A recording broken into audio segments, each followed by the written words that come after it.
Selamat siang Pak, saya atas nama Maria Claudia Enesareng dari kelas A semester 3 dengan NIM 1903030008 ingin menjelaskan hasil review dari buku pertama Metodologi Penelitian Sosial. Penelitian organisasi di dunia nyata. Dunia nyata tentu saja berisi banyak sekali subjek yang cocok untuk penelitian. Satu cara untuk memecahkan masalah apapun di dunia nyata adalah melakukannya secara sistematis. Dalam konteks ini, penelitian merupakan suatu upaya sistematis dan terorganisir untuk menyelidiki sebuah masalah khusus yang membutuhkan suatu pemecahan. Oleh karena itu, organisasi penelitian sering sekali mencari cara untuk memecahkan sebuah masalah. Sifat teori. Teori yaitu bersifat prediktif atau penjelasan. Teori hanya layak untuk istilah tersebut jika ia memiliki beberapa kualitas prediktif. Namun seperti yang kita lihat, jika sebuah teori tidak lagi bersifat prediktif dan seiring waktu akan digantikan oleh yang baru. Sifat-sifat teori yaitu merupakan sekumpulan pengetahuan yang ditulis oleh para ahli yang diakui, menginformasikan konsep dan inovasi mutakhir, merupakan bagian dari pekerjaan di mana ide-ide yang tidak penting atau menyesatkan dapat disaring, mewakili pengetahuan yang harus dilihat secara kritis dan ditolak jika tidak sesuai dengan latihan, menambahkan minat dan rangsangan intelektual pada sebuah proyek, bertindak sebagai model dan mengevaluasi proses bisnis yang hidup, memadu pelaksanaan metodologi penelitian. Perspektif metodologi dan penelitian metodologi. Perspektif metodologi dan ontologi. Ontologi adalah studi tentang keberadaan, yaitu sifat keberadaan. Sedangkan ontologi mewujudkan pemahaman apa adanya. Epistemologi mencoba memahami apa itu artinya mengetahui.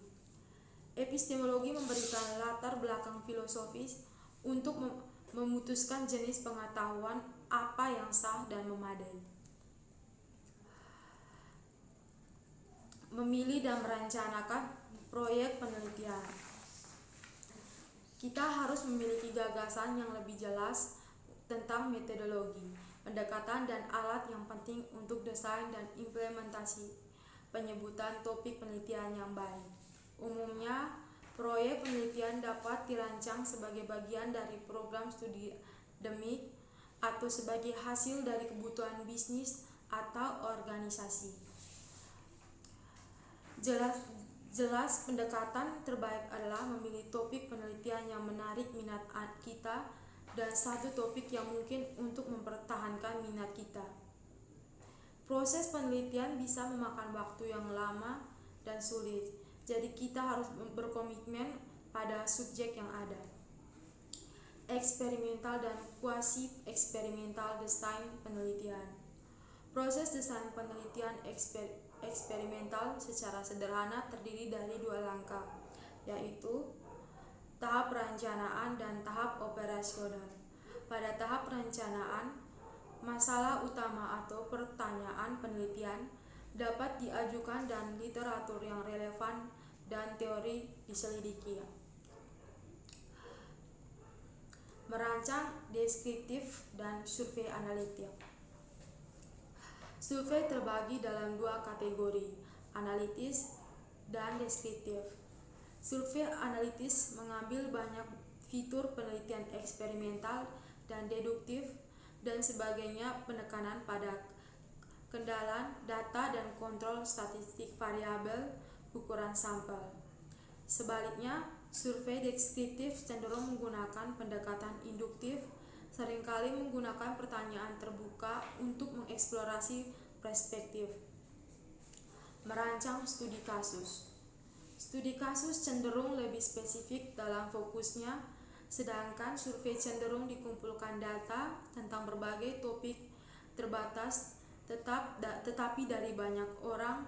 Studi kasus dapat dieksplorasi banyak tema dan subjek tetapi dari rentang orang yang jauh lebih terfokus, organisasi, atau konteks. Metode studi kasus dapat digunakan untuk berbagai variasi masalah, termasuk evaluasi program pelatihan, kinerja organisasi, desain dan implementasi proyek, analisis kebijakan, dan hubungan antara sektor yang berbeda dari suatu organisasi atau antara organisasi. Studi kasus mengungkapkan sejumlah masalah khas dalam desain studi kasus. Merancang evaluasi.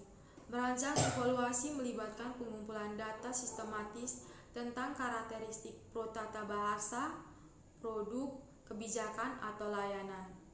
Sebagai bagian dari proses ini, evaluasi akan sering dilakukan apa yang perlu diubah, prosedur yang paling mungkin dilakukan tentang perubahan ini, dan apakah ada bukti bahwa perubahan telah terjadi.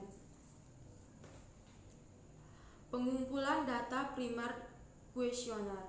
Sebagai alat pengumpulan data yang penting, kuesioner digunakan sebagai bagian dari banyak hal metodologi penelitian. Kuesioner adalah alat penelitian yang digunakan untuk meminta orang menanggapi serangkaian pertanyaan yang sama dalam urutan yang telah ditentukan sebelumnya. Adapun kuesioner yang diberikan sendiri dibagi menjadi dua bagian, yaitu kuesioner pos dan kuesioner online. Mengumpulkan data primer atau wawancara. Seringkali para pewawancara memiliki satu set pertanyaan tertulis yang diajukan dalam mode terstruktur dan metodis. Alternatifnya, pertanyaan-pertanyaan ini mungkin hanya digunakan sebagai ajudan untuk mengingatkan peneliti tentang bidang utama yang perlu diselidiki. Ada sejumlah situasi di mana wawancara merupakan penelitian yang paling logis teknik. Jika tujuan penelitian misalnya sebagian besar bersifat eksplorasi, penggunaan wawancara semi terstruktur juga memungkinkan peneliti untuk menyelidiki untuk tanggapannya lebih rinci di mana responden diminta untuk mengklarifikasi apa yang mereka miliki. Pengumpulan data primer atau pengamatan. Pengamatan melibatkan tampilan sistematis tindakan orang dalam catatan serta analisis dan interpretasi perilaku mereka. Pengamatan partisipan adalah sebagian besar yang bersifat kualitatif dan menekankan arti yang diberikan orang untuk tindakan mereka, sedangkan observasi terstruktur sebagian besar bersifat kuantitatif dan berfokus pada frekuensi. Pengamatan dibedakan atas dua, yaitu pengamatan terbuka dan pengamatan terselubung. Pengamatan terbuka adalah tempat mereka yang diamati menyadari bahwa pengamatan itu ada berlangsung, sedangkan pengamatan terselubung adalah saat mereka tidak menyadarinya. Mengumpulkan data primer atau tindakan tidak mencolok. Tindakan yang tidak mengganggu melibatkan penggunaan sumber non-reaktif, independen dari kehadiran peneliti, dan termasuk bukti dokumenter, bukti fisik, dan analisis arsip. Tindakan yang tidak mengganggu karena menangani data. Prinsipnya, tidak mungkin menghadapi risiko efek pengukuran reaktif. Menganalisis dan mempresentasikan data kuantitatif. Data kategoris tidak dapat dihitung dan dikategorikan secara numerik, tetapi ditempatkan ke dalam set atau kategori atau diberi peringkat dalam beberapa cara. Data yang dapat dihitung dapat diukur secara numerik, yang artinya lebih tepat. Dalam klasifikasi terukur ada dua kategori tambahan data, yaitu interval dan rasio. Salah satu tujuan dari statistik deskriptif adalah untuk mendeskripsikan ciri-ciri dasar suatu penelitian, mengumpulkan dan menganalisis data kuantitatif. Penelitian kuantitatif dapat mengambil berbagai bentuk dan hasil dari penggunaan pengumpulan data instrumen seperti observasi, wawancara, kuesioner, dan dokumen analisis. Sementara itu, bahkan saat ini, penelitian kualitatif sering dianggap di beberapa tempat kurang valid, dan seperti data kualitatif bisa menjadi kekuatan sumber lengkap analisis. Analisis melibatkan proses memecah data menjadi unit-unit yang lebih kecil untuk diungkapkan elemen dan struktur karakteristik mereka. Menulis laporan penelitian. Beberapa penulis lebih suka untuk segera memulai proses penulisan, tetapi biasanya bijaksana untuk memulai dengan setidaknya sebuah draft rencana untuk laporan tersebut, bahkan jika rencana dapat berubah selama penulisan itu sendiri. Riset, tindakan, dan perubahan. Penelitian tindakan adalah istilah yang umum dan telah digunakan untuk menggambarkan, mengingat berbagai kegiatan dan metode. Singkatnya, bagaimanapun penelitian tindakan adalah sebuah pendekatan yang berfokus pada tindakan dan penelitian simultan secara perspektif. Dalam pendekatan ini, terdapat berbagai metodologis, masing-masing dengan prioritas dan mode penyelidikan mereka sendiri. Salah satu kunci untuk mengidentifikasi topik penelitian yang sesuai adalah memiliki rasa komitmen untuk perbaikan.